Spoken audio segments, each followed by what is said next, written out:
but I need to understand it. So anyway, it seems to be started. Okay. It's not very important to have this lecture recorded, but the next one will be more important because Bruno won't be here. Andre, as I said, already attended all the lectures, so he won't miss it. But for your reference, maybe it might be good also to have this recording. Also, we have some project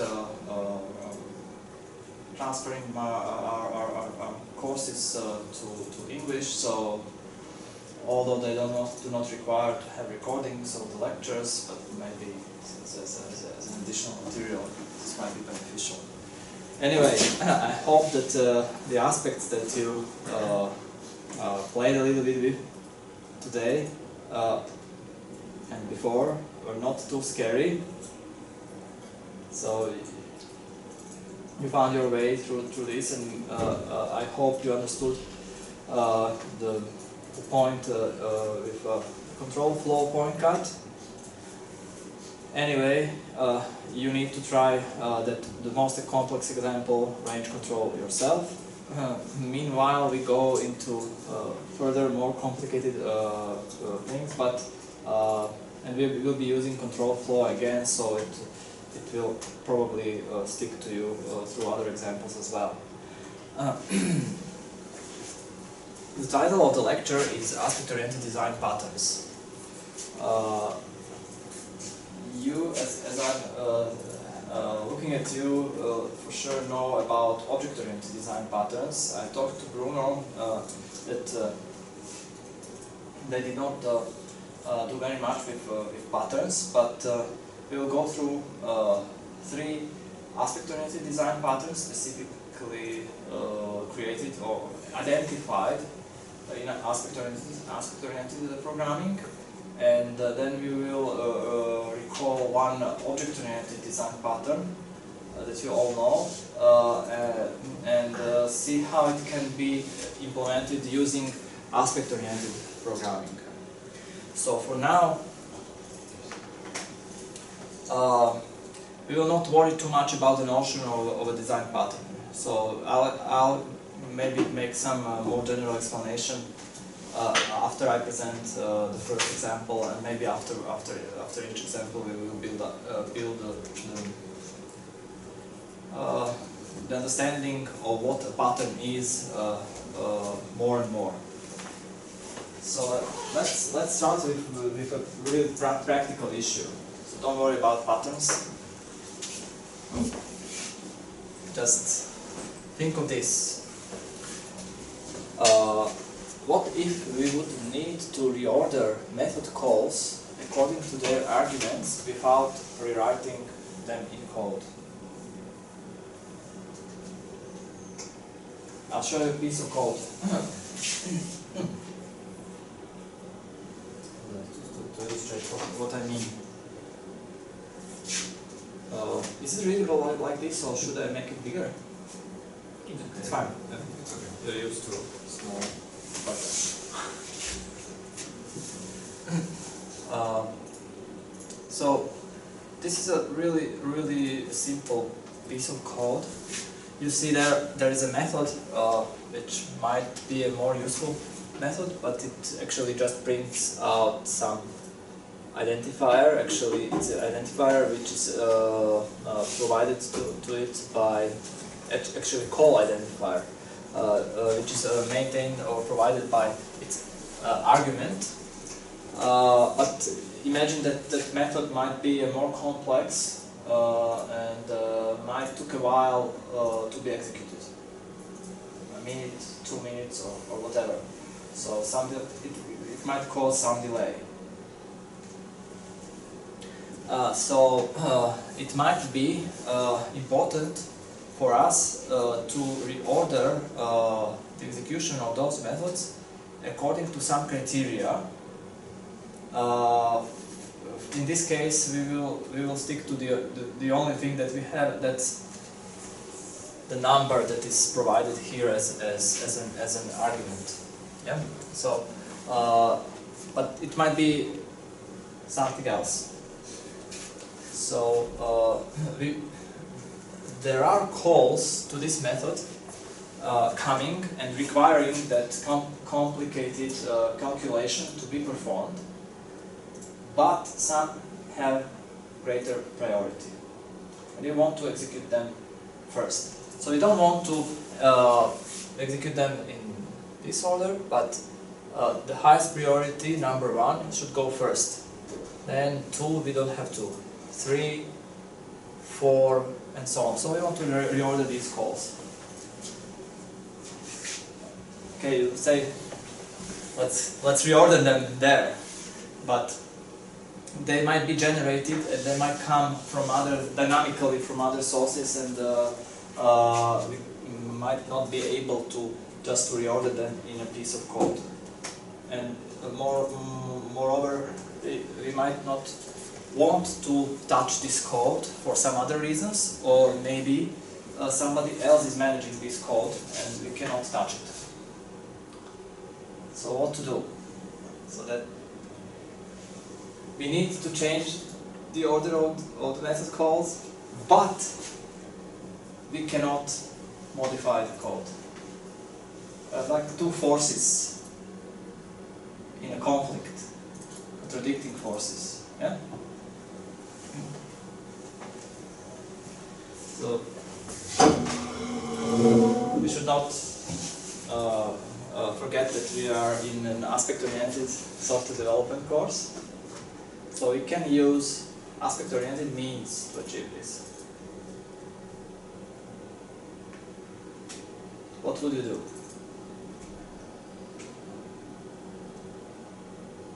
Maybe first of all, what kind of advice would you use?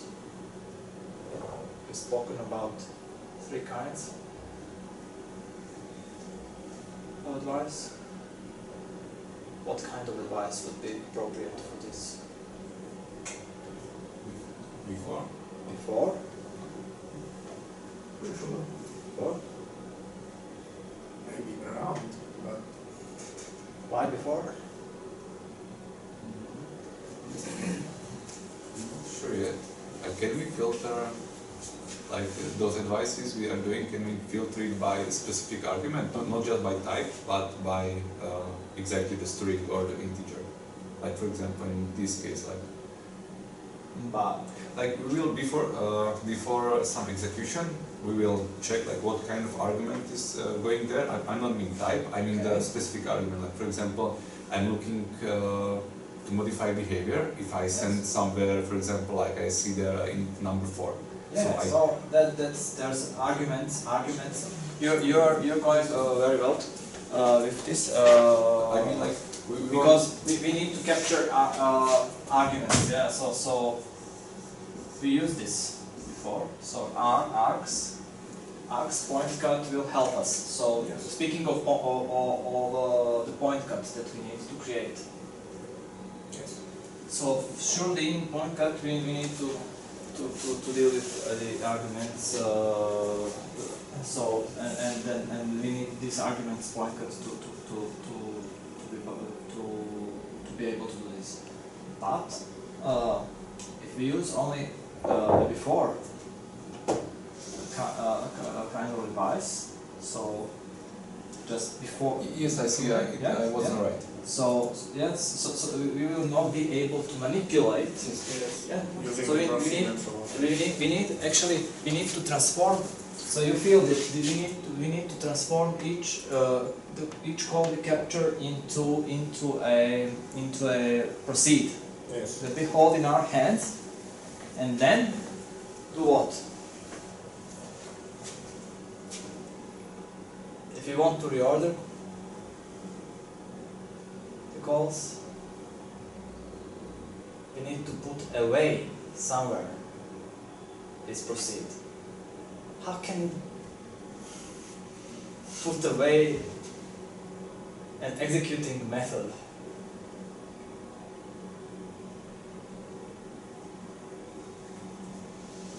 That's a point cut. No, that's the question that's related to Java. That's some RI list. Yeah, okay. put it into an array list, but a method call or execution in an array list. Just argument. But if you create, okay. But do you know about this class?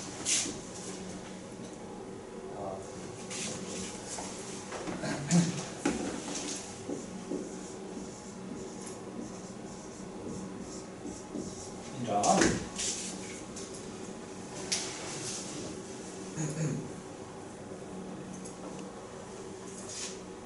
You can create, what is it? What is this? This not class, but interface. A type, essentially. Do you know about runnable? Yeah. Do you know about anonymous classes? Anonymous classes in Java. A bit awkward, but they are useful sometimes. Although we use now other constructs to replace them, but essentially Java heavily relied on anonymous classes for various purposes, and they are always created so that you can actually execute something there. And there's only one method in this interface called run, and this method contains the useful code that you need to run. So you once whatever you want to create that should be compose some behavior on the fly. You don't need a full-fledged class with a name, but you just create an anonymous class and send it away somewhere for execution. How? As an object you can do this, and everyone will know that once they receive that object, all that they have to do is all run. Be it the runnable object is all, yeah, of course. So all run, but you need to specify this run method, and you usually do this by creating an anonymous class. So the idea is to put proceed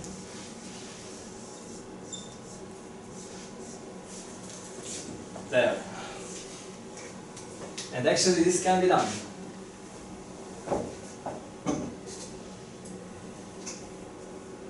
So it looks a little bit more complicated than it is.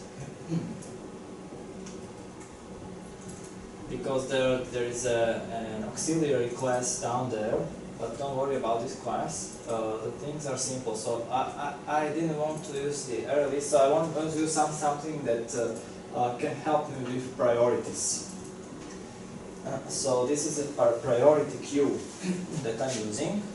So don't worry about this at the moment, but focus on this essential part, which is this aspect around. This advice around device. So it goes as we envisioned. We are using the arguments point cut to capture the argument. Of course, we need to capture method calls. So this is an intersection of calls to void cm, yeah, with any kind of arguments, and that one argument upon which we will decide. So we need that value. And what we do is to really create new runnable object, which we can then store in our queue. And what we will store there is that object implemented to execute within its run method exactly the join point that we just captured, yeah? Which is proceed to us. So within this context all around, proceed is available. So we pack it up into this object. Once it is there, we can just put it on this queue, which is being, I guess, automatically reordered or whatever. it doesn't really matter. So I had to look up these things a little bit. So I prepared my own implementation there, so that we have this is a method that compares two objects to be inserted there based on that argument and so on. So this is something that has nothing to do with aspect-oriented programming. So this is pure Java. I used something that is actually available inside, and I just created a specialization of this queue for my purposes. So it is capable of holding and prioritizing objects according to a number that I supply, to the number that I supply. And so that's not a big deal, but we needed the functionality. So we can put our object. Our object is C, not O here. So this is C, and we put that number again because we needed to that argument that actually presents our priority criterion in order to be able to rearrange the calls automatically in this queue. And then later on, we can after everything is finished, which is when? After our main method.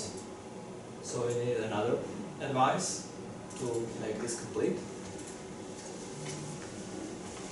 We just actually execute everything. That's not actually a very interesting thing, but if you want to execute all these calls, then we need some mechanism to do this. And again, we can use aspect-oriented programming to achieve this. We could actually do this without aspect-oriented programming. So this is just an additional thing. We could once we have that queue, we can normally execute it within normal Java code. Okay. So, but now, what I achieved is that this code is not aware of being affected or manipulated in any way. Yeah. So it's completely oblivious to being manipulated. Doesn't know about being manipulated. Obliviousness is one of the properties of aspect-oriented programming. So the code that is being affected does not know that it's being affected. You cannot see that there's anything happening. That might be good and bad. Because if you look at this code and think that it will execute like this, then you're quite wrong, because it will execute in a different order.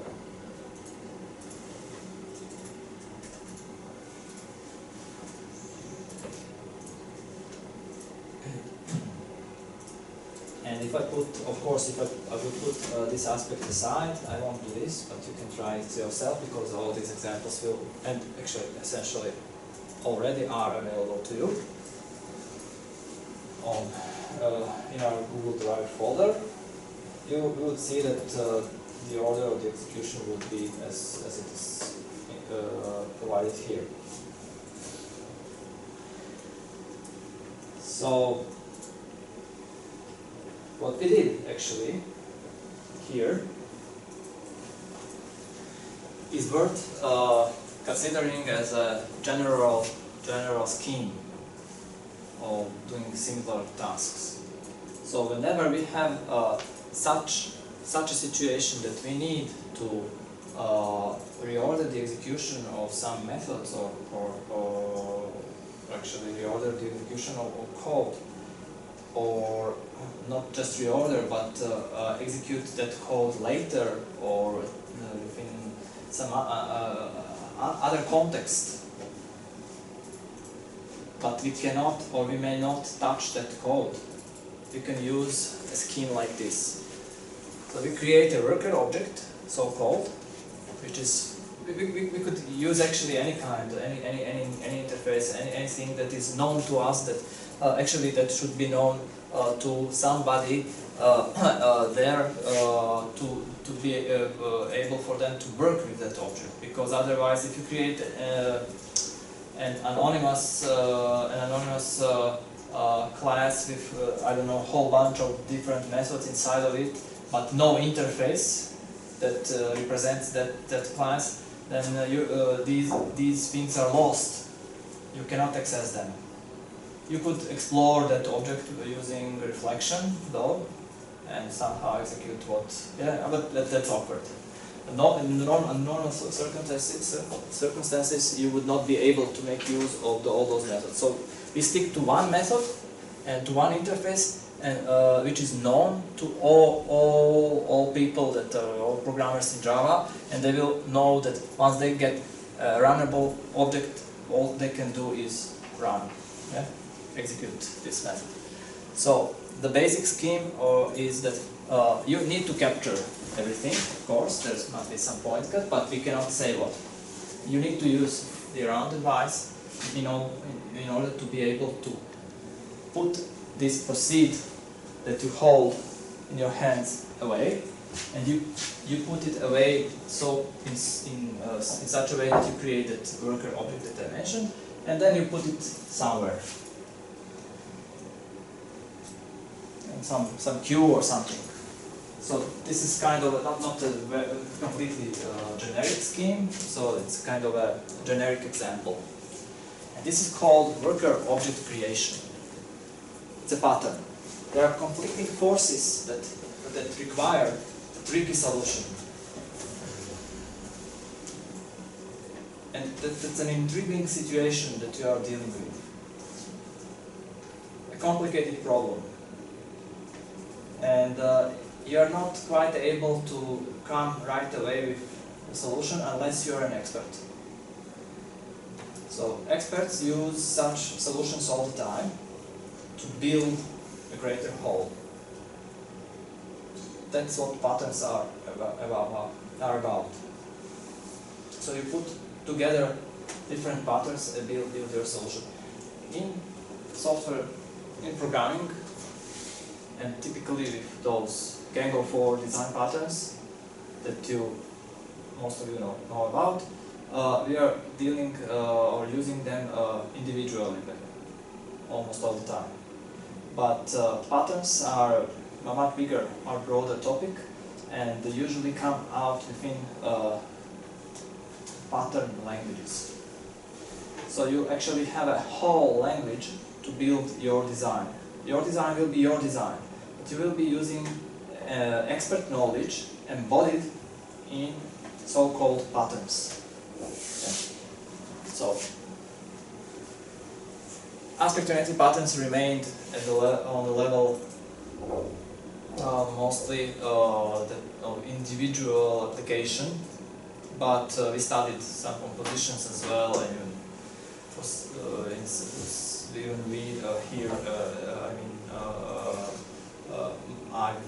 my already former colleagues, so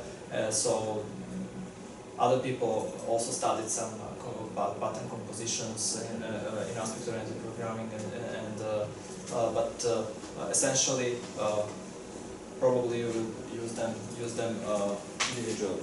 But that might be a topic for exploration: how to compose different aspect-oriented patterns. Maybe it's too early to talk about composition of aspect-oriented patterns when we know only about one pattern.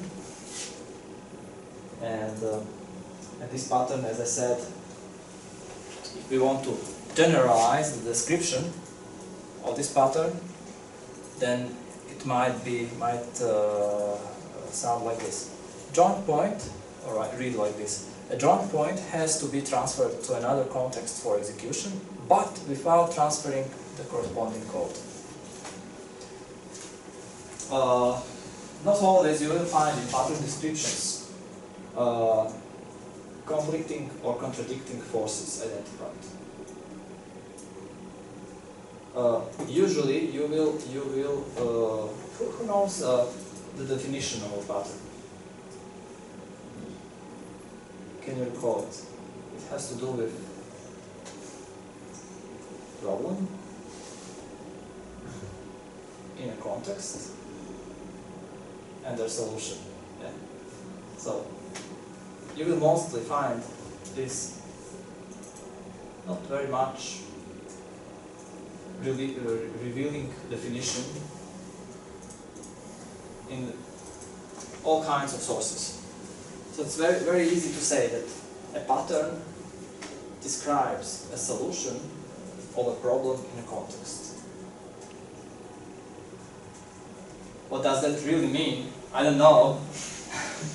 Okay, we can discuss what the context is. The context is where we apply. We had those methods. That's our context.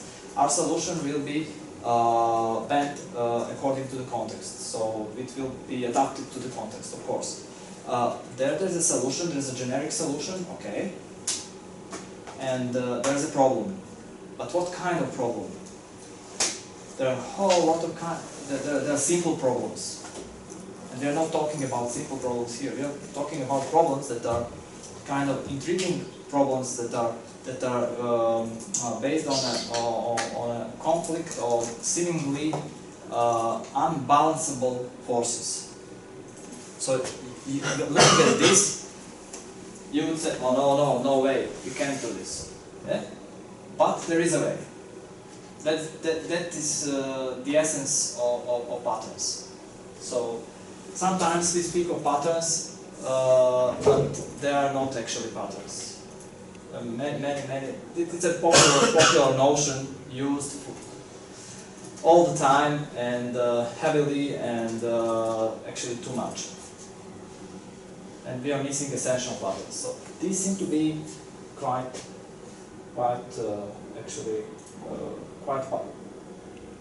paternal patterns. So they look like patterns. But everything that I'm saying, we can discuss it.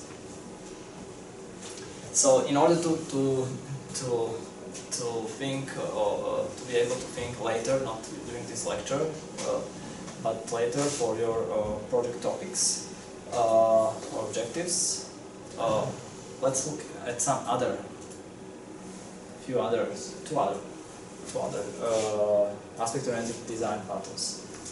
So this is a problem. This is our next problem. In an organization, the workers propagate the tasks they can't solve to other workers.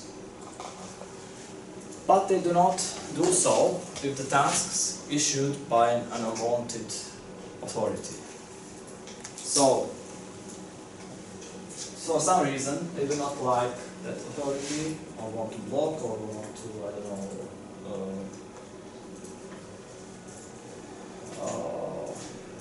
oppose to that authority or whatever, but they actually do not propagate these tasks. So if we would have corresponding code like this, so I'll call this project.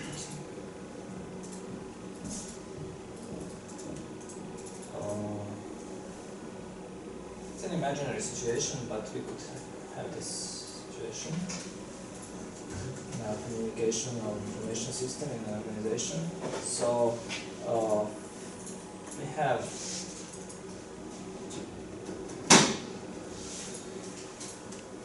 simulation of the situation which involves employees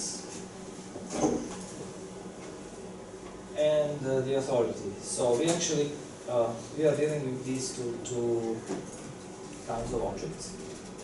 So I must show them to you. An employee and the authority. Which one is simple? The authority is simpler. So essentially, it's something that issues tasks. So the authority produces tasks. Can you some light there? I think that So this we are issuing tasks there. So here we actually do nothing but make employee take the task.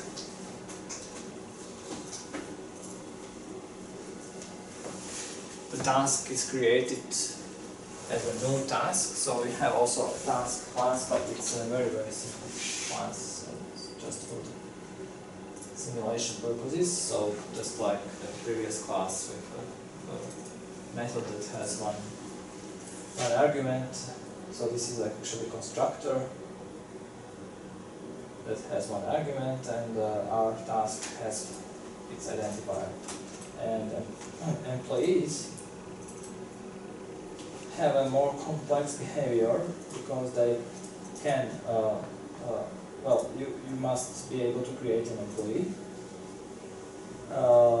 For simulation purposes, there must be some simulation started. We'll take a look at the simulation shortly.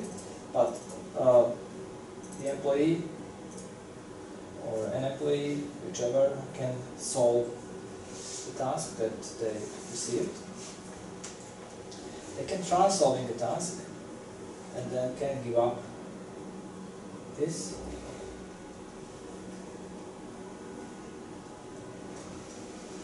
So it propagates further. So if I'm an employee, I receive a task by an authority. Maybe I can solve it, but maybe I cannot. And the idea of the simulation is to bring in some random things into account, so that you can create a whole queue of the authority produces a task. So have authority producing a task, and then it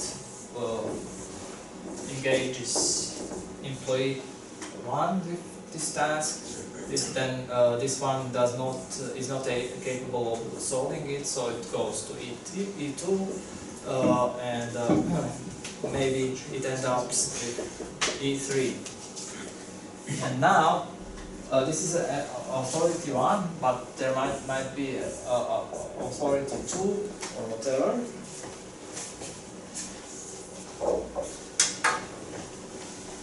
Other authorities. And this authority 2 might be unwanted. So if I receive, by propagating a task from authority 2, I might like to skip it or not execute it, not propagate it further. So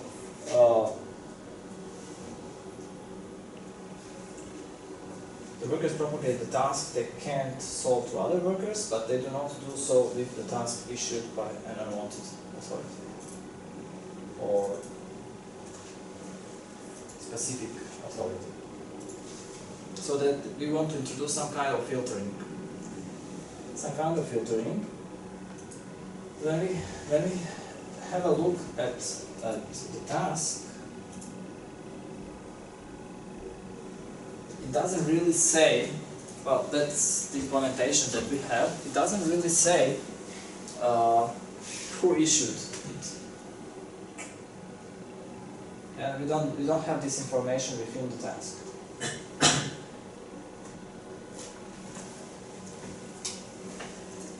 And we don't, of course, we do not want to introduce other argument. We might introduce further information into this class, but we cannot touch it. It's sealed, it's done, it's out of our hands. Somebody else is in charge of it. What can we do? How can we deal with this? What do we need to yeah? Maybe something like control flow on the task, on the life cycle of the task, and check while the execution and creation, check who is the giver, or how to call it? Issue. Sure. What's the short authority? Authority. Yeah, exactly. So that's a very good observation. We need to actually somehow interconnect this control flow of the task and follow a particular behavior there, which is actually dealing with this task, transferring task among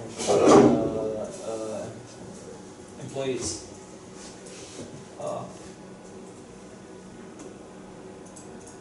This is the simulation just for this to be completely presented to you before we go to the aspects. So there's nothing very special there.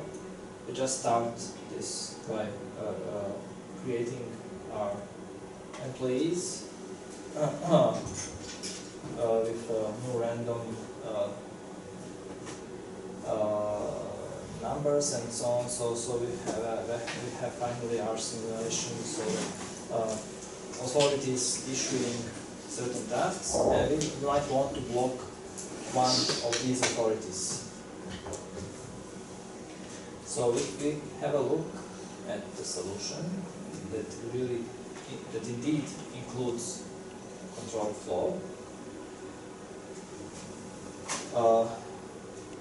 There are two conceptual things that we can observe there. So we have here the issuing task.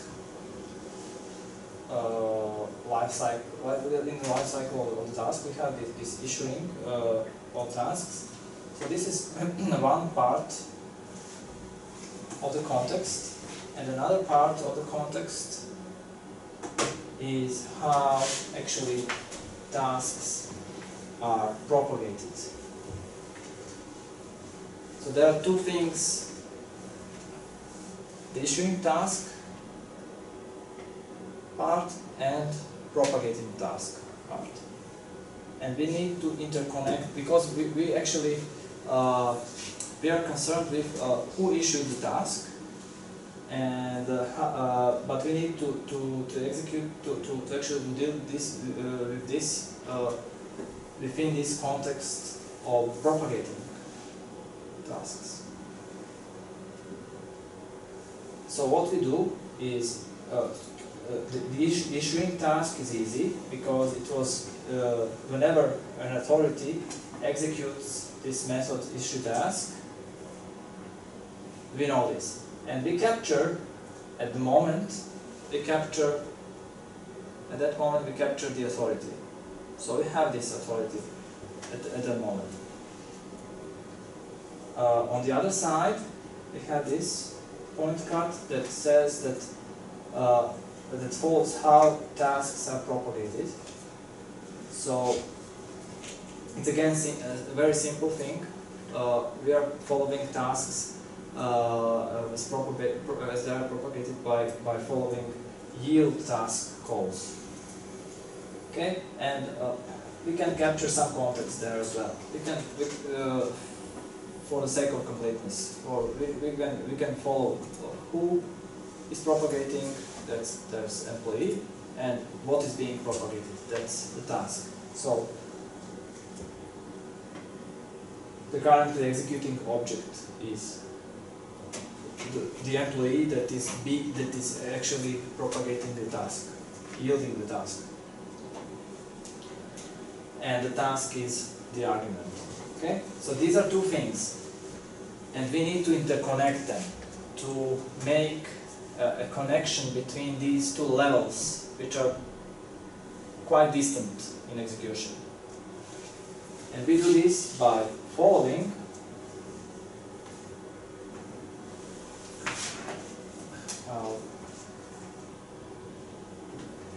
put this there so to see the complete point cut. So don't worry about these arguments for the moment. So this is another point cut that we create based on these two point cuts. So we are following propagating tasks within the control flow of issuing tasks.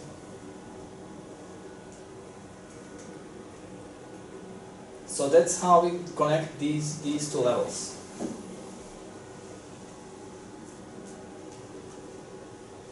Okay.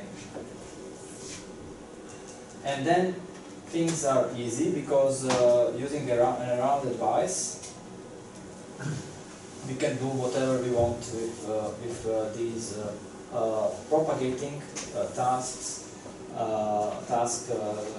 join points, which are actually calls to yield task. But it's not that we just have that call to yield task. We have recorded the authority that issued the task. Okay? Because we captured that with this point cut. With this point cut, the first one. Okay?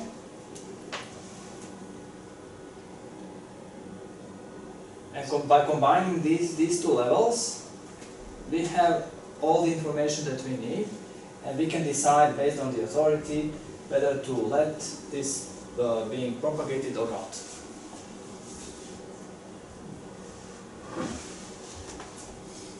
Maybe it's not. Maybe it's too artificial example of filtering some authority messages or what. But you might like to do this, like to exclude some authority from being obeyed by the employees. It's not just disobedience of the employees themselves, but some authority, and it might be an automated authority. You might imagine that it's in a kind of an artificial intelligence authority, and it became broken, and you can't really stop it because that's another piece of software that is out of your control. So quickly you write an aspect that filters out these things, those tasks that are produced by that authority like this. Don't stop propagating them. Stop propagating them at the level of the employees, which you can handle actually. So, if you have a look in more general terms at this, there are two spaces that we are dealing with: caller space and callee space. And we are actually creating a wormhole between these two levels by following. Okay, this is vice versa in the example. But anyway, when you interconnect two things by AND, it's commutative. So you can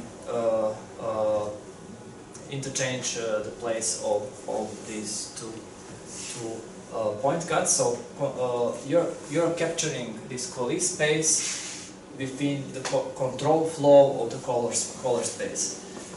Why you need the whole control flow?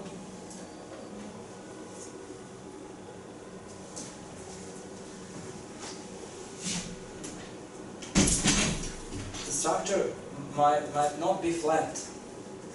Remember the what we actually had in about an hour ago or less. The situation that we actually needed to capture all the calls within the control flow on method. It's the same situation here. So it's not just that you need to capture it on its lexical level, so just what is written inside of that method, but you need to follow all the calls that happen within that method and capture all the join points there. So that's why you're using control flow. And then again, in order to affect things, you must use around and around. A piece of the around advice.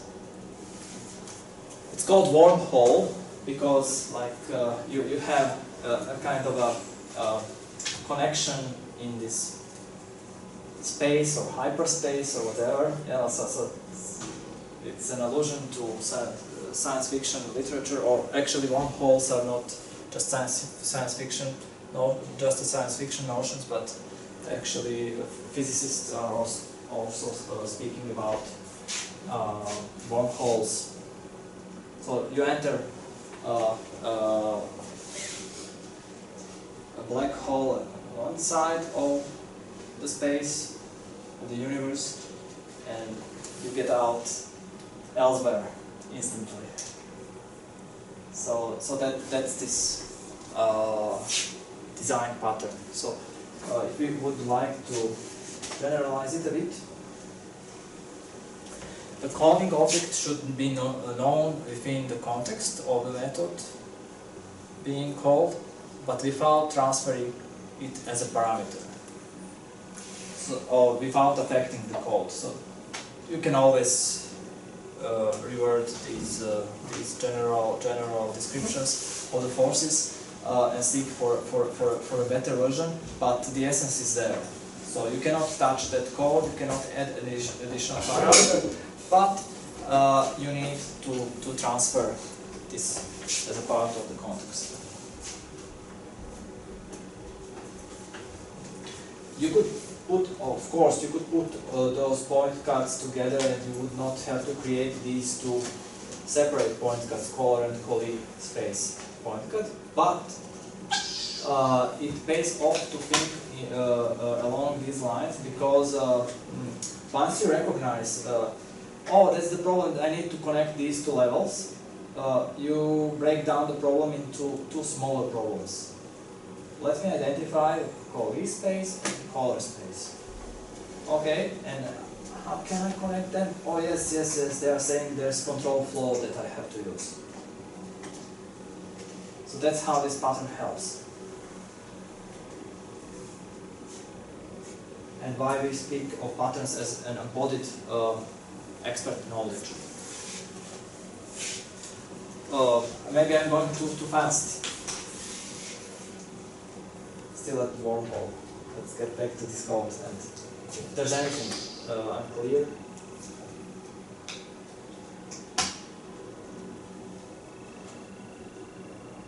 just ask. Whatever might be a simple question or whatever. I mean,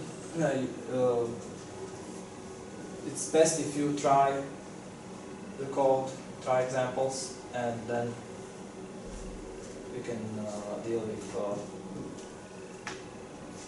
any clarities. You can ask questions in Slovak as well, if that is supposed to ask.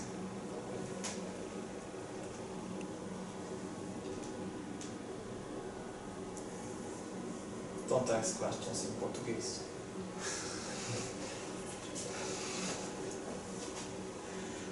So okay, let's have a look at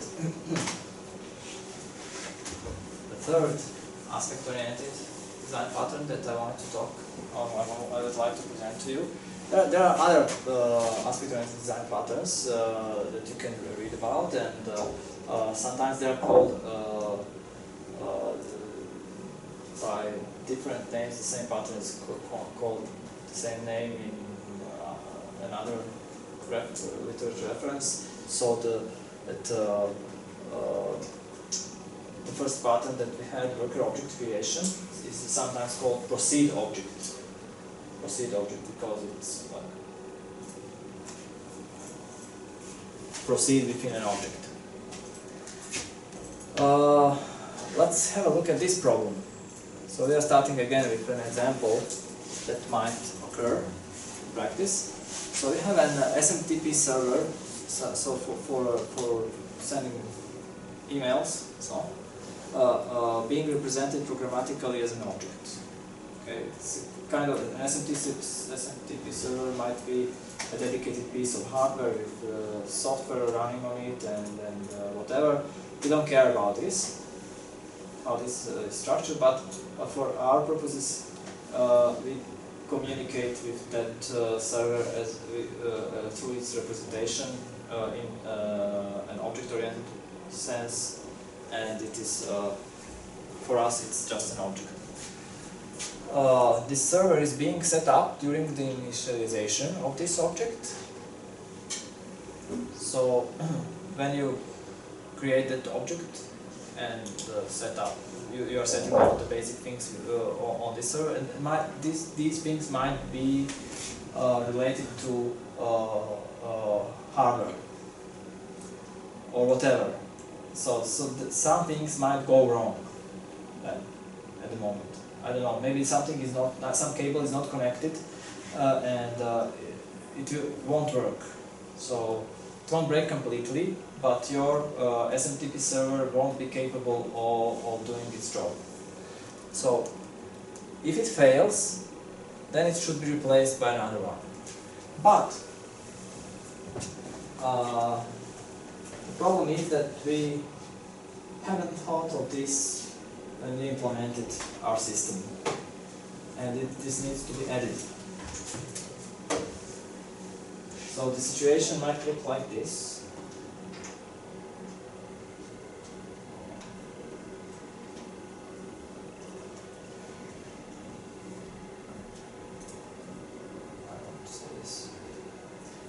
Situation might look like this,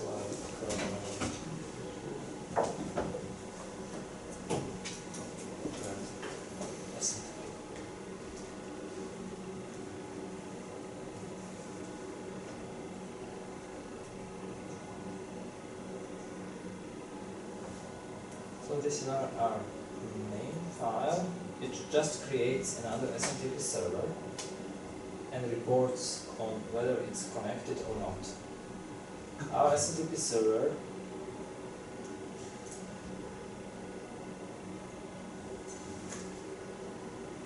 isn't really an SMTP server, but it plays that role for the purposes of this example. So it actually what it does is just simulates being connected or not being connected. Okay. So there's a no, that's not the right server. That's the backup server. So this is the one. This is the one that can fail. So it can fail. To simulate this, we have two parameters, and when they are different, it fails. When they are equal, it works. Okay, and then is connected just returns this attribute. Just for simulation purposes, to play with this class. And then when we create our server like this, of course it will fail. Right, good.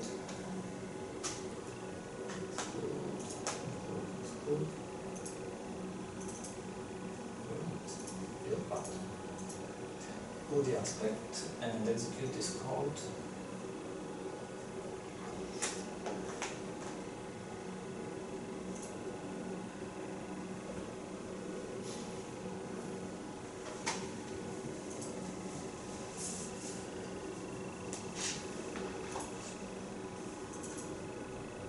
So it's not connected. Connected, false. Okay? It's bad.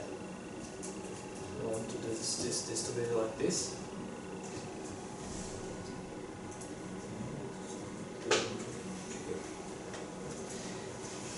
So what can we do?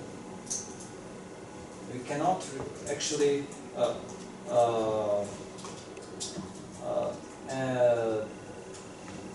we actually have this backup server, which is more robust, and it always works.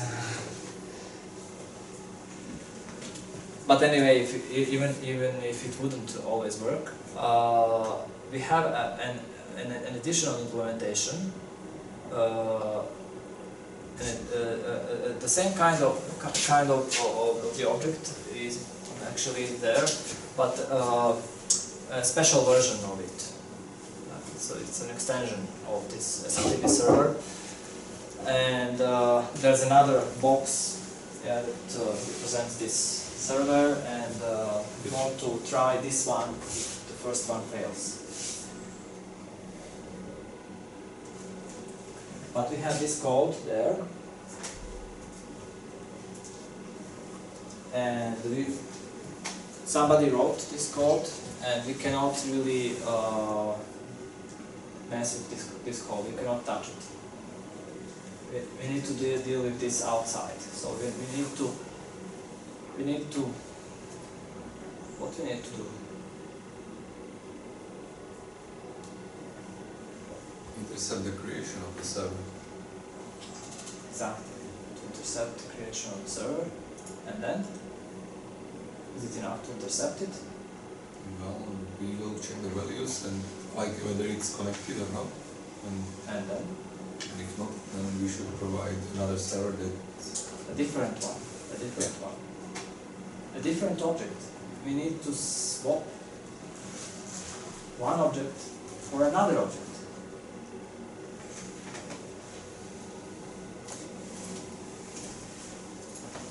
We could do this essentially because they are compatible, because the class is that additional object is just an extension of the former one, or it might be even the same kind of the object. So the problem is not there. The problem is, can we do this in aspect-oriented programming, and how?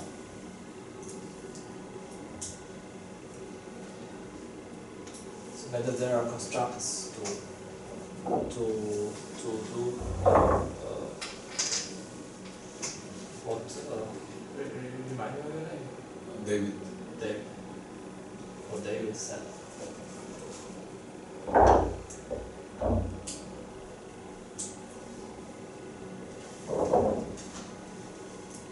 This right.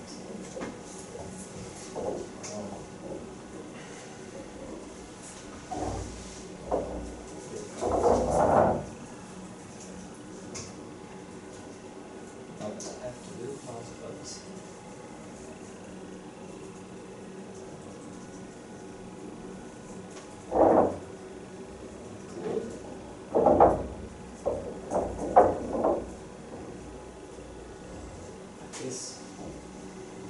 so it was excluded, so it's included. There are two things there to do the real part, and I'm mixing them all the time. So, but anyway, this is the aspect that will help us do this. So, essentially, we need to manipulate things. So, again, we will use this around type of device.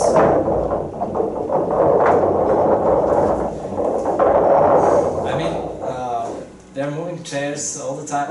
I think that they're having lessons in a row, like, and they're moving them. I don't know why they do. And it happens year after year. So I have to find out who's doing this. I tried once and I couldn't figure out. So this is a little bit kind of. It looks awkward because proceed is inside of this get server object. But I could have done this, putting all this code there inside of this around device, but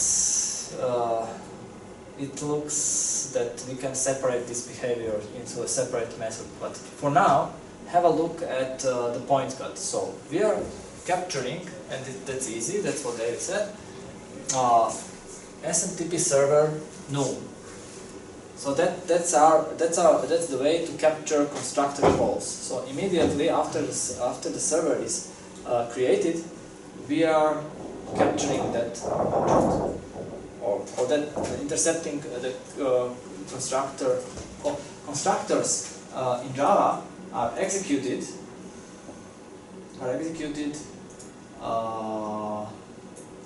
When they are executed, the object already exists. Although they are called constructors, they are not really constructors. They are rather initializers. And there's two levels of initialization that is being executed before you come to the constructor. So that's not the only initialization that happens. But anyway, we call them constructors because this is how we see creating objects. We use constructors to create them. More or less, we use the null operator and the constructor. Okay, but we are capturing when we capture constructor, the object itself is already being established, so it exists physically. It's being created in the memory. And once we capture this, we hand over. What we hand over? We hand over that what we captured, constructor call. We hand over constructor call to this method, getServerObject. And that constructor call, actually, or that proceed that we captured, its return value. We are not actually sending proceeds there. It's not like in recurrent object creation. We are not sending the proceed itself. We are sending the result of the proceed. So I did not execute this proceed, but I'm allowing it to fully execute. So I'm allowing for the object to be initialized because we need that additional level of initialization included within the server, the object to be executed, because that's where the problem might arise. This is the simulated way of how a problem can arise. Yeah? Here, by setting up or providing these arguments to the server. They are not used to set any attributes there, but anyway. So we need to allow this to happen. So what we do is, in this aspect, we allow this to happen by calling proceed. So we are calling proceed just in place there and return the value. What is the value of the proceed? The object itself. So we are transferring. So now we have our object is complete. We are transferring it to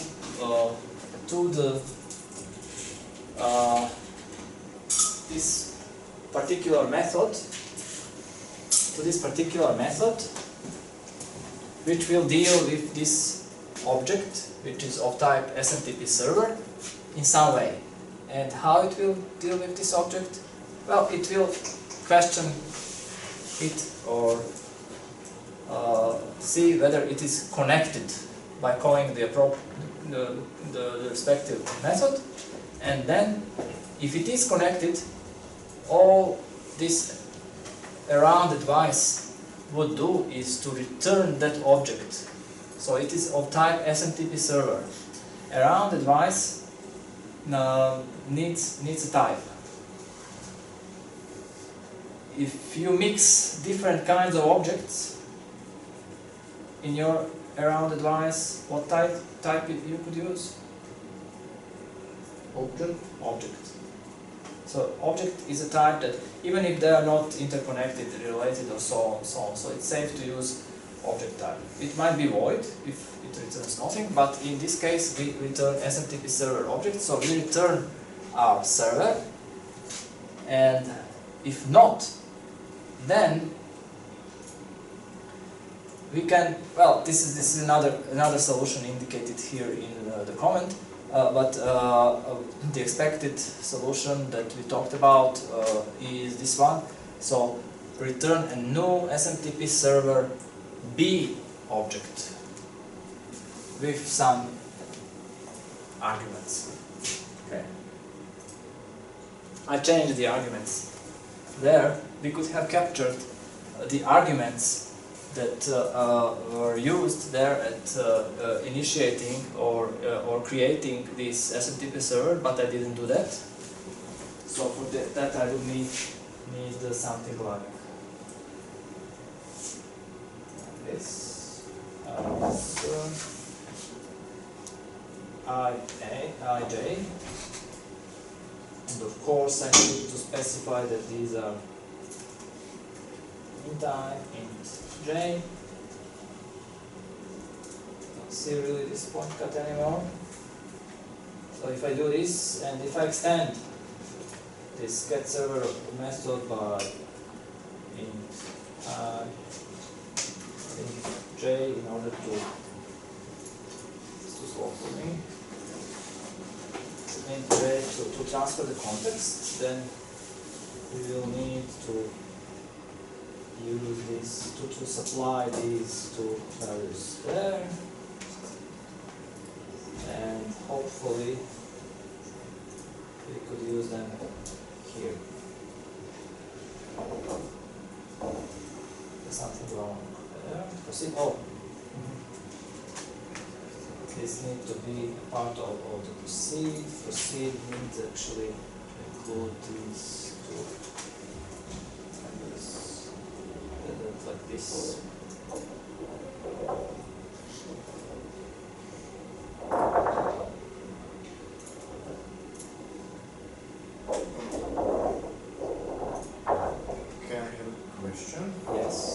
This way didn't we produce a new faulty server if the arguments are 0 and 1? It's not good. Well, no, because this B server does not mind. Ah, yes, yes. Yeah, how it works. Let's see what's wrong here. Get server object proceed. Proceed is actually no, they need to be inside of proceed. If we want to play like this. But also at the end. And get server object. Why get server? Get server object does not need this, or we need it there. I put this there. I need to transfer them once more, I guess. Yes. Yeah. So it should work. So if you run this,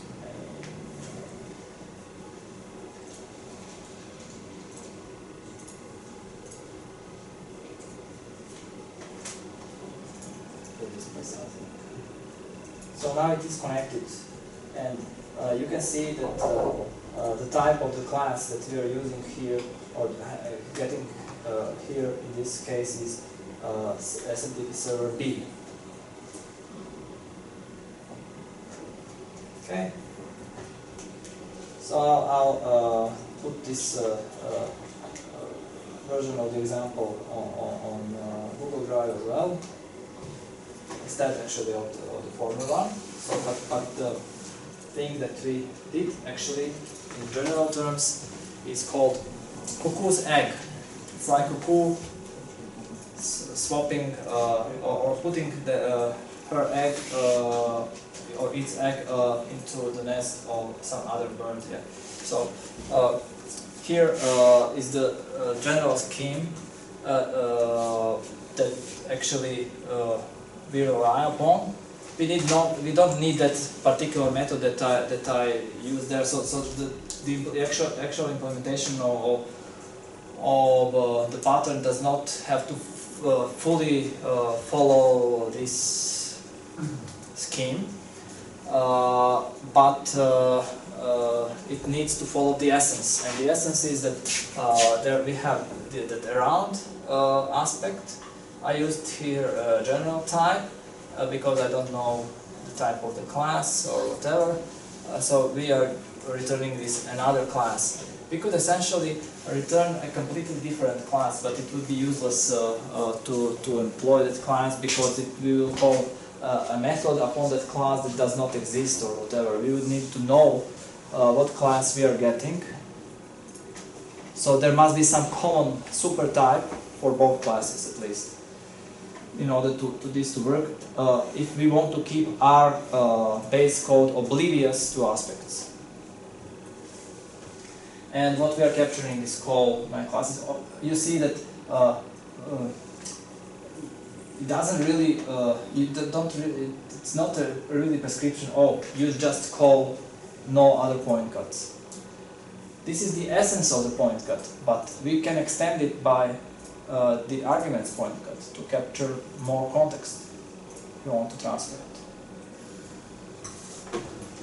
And of course, the conflicting forces, instead of an object of one type, an object of another type is needed, but the original type must not be changed.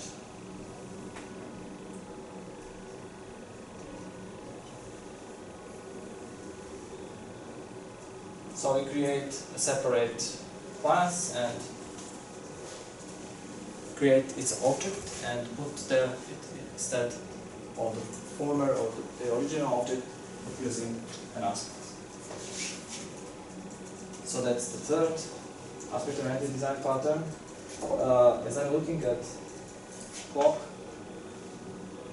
so I think we don't have much time. But maybe you can try this observer pattern yourself. So there, I will just tell you the essence. There are two versions: temp sensors AOP and temp sensors OP. Those who had object-oriented programming might recall this example, although it's a minor example, so it wasn't the main example that we called. But the essence is that you are playing with sensors, and you have human temp. You have this specific kind of sensor called human temp sensor, but you have actually a general interface that represents the sensors, which is called temp sensor, and you have actually different ways of displaying this information, observing this information. So for this, you have different kinds of displays. Maybe it's best to have a look at the general scheme like this. We'll talk about additional consequences of this